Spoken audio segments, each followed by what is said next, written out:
All right, if you clicked on this video, you already know what's going on. So we got some 3-inch leaf springs we're gonna be putting on this Tacoma here. First, jack it up, get it on some jack stands. You're not gonna wanna put your jack stands under the axle because we're gonna be dropping it so we can get these leaves out. We're gonna start breaking everything loose, so we gotta get this guy out of the way. I'm actually gonna be changing mine out, and then we've gotta obviously break the U-bolts loose. These are all 19s, so we got 17, 17, U-bolts are 19s, and then the springs back here are also 19s, front and back. So let's get to breaking everything loose. I'm gonna do one side at a time, but basically they're all 19s. So we just got the one up front, the 4 on your plate below, and then the one in the rear. You could pull this one and then pull this out and separate it outside and put it back in. I'm not sure how I'm doing mine yet. I don't know if I'm gonna try and go with just the top. That might be more of a challenge, but we'll figure that out. And then, yeah, so let's get all these broke loose and out of the way, and we'll see if we can't slide this guy out without having to remove the shock. Okay, we got the U-bolts pulled, the bump stop, and the plate on the bottom. And right here, don't forget to remove your e-brake cable bracket. It's a 12 mil. And then back here, I lied. You're gonna have to take the bottom part out. So we're gonna take the shackle and everything with it, because I didn't realize, but inside the hanger here, the bolt is oriented this way, so won't be able to get the bolt out. So we're gonna pull shackle and all, and then pull this front guy, lower it down, and see if we can't wiggle this out. Okay, we got it out. Here's what I learned. In my case, it was easier to go forward and out with it than backwards, because I left the shackle on, like I explained earlier, and with the shackle bracket, you would have to come out, down, or like up and over or something, because you can see that it's just a U. But either way, that seemed like more of a challenge. So simply, you're gonna have to drop, in my case at least, I had to drop the rear bolt out of the shackle and out of the bracket.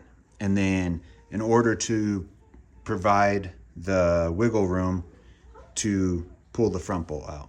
So then once I got the back out, pulled the front out, I had roughly lowered the axle to maybe about, there might have been an inch and a half of play in between the perch and the leaf spring. And then I was able to just kind of prop it up and drop it out of the front bracket, and yeah, just kind of sweep it right out onto the floor and scoot it over here. Now I gotta change this shackle over to these guys, and these are definitely heavier. So we'll see how that goes, wrestling it in there. And I mean, they're the same length, but I don't know if this has got a little bit more arch in it. It's definitely a thick boy compared to this guy. So yeah, we're gonna wrestle that up in there. Then I also noticed that there's nowhere to mount this guy on my new leaf pack. So I'm probably gonna wind up cutting it off, but before I get ahead of myself, I'll get that one in there, see what we can do about that. And yeah, that's it. So recap, pull the rear before the front, and I found it easiest to go this way. Oh, and I did have to drop the bottom shock bolt to be able to get the droop that I needed. But anyways, all right, let's wrestle.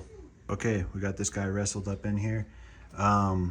So for your poly bushings, make sure you use a silicone-based grease for the poly. Anything petroleum-based, break it down over time. I don't know how much time, but over time. If you're just doing this, then you'll do extended U-bolts for this leaf pack. Depending on the leaf pack you have, you might need them, might not. Do your research. I'm doing a flip kit on this guy, so I'm about to install that. But for the torque specs, if this is all the further you're going, Then it's going to be 90 foot-pounds on the U-bolts. And 89 foot-pounds on the shackles, front and rear. And then in my case here, if you're wondering what this is all about, I just had to, that side's still tight, so I just had to push, pull this guy, the axle, a little bit forward so I could get the pin to line up in the perch.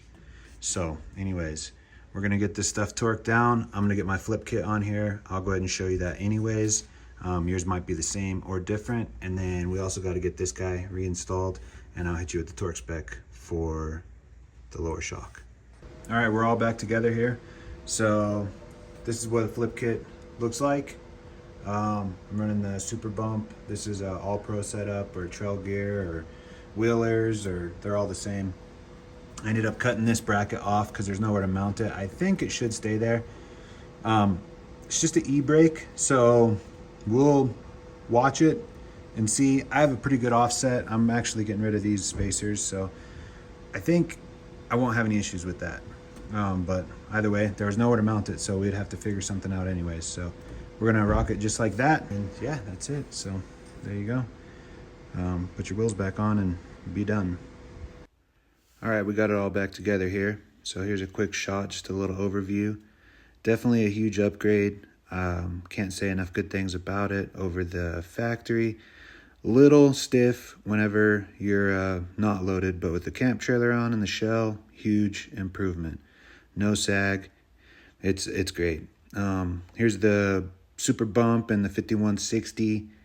A little shot from below here, just to see what that flip kit looks like. But anyways, this stuff takes a while to film, edit, all that good stuff, and you guys could really help me out by giving me a sub, like, comment, all that good stuff, and we'll catch you on the next one.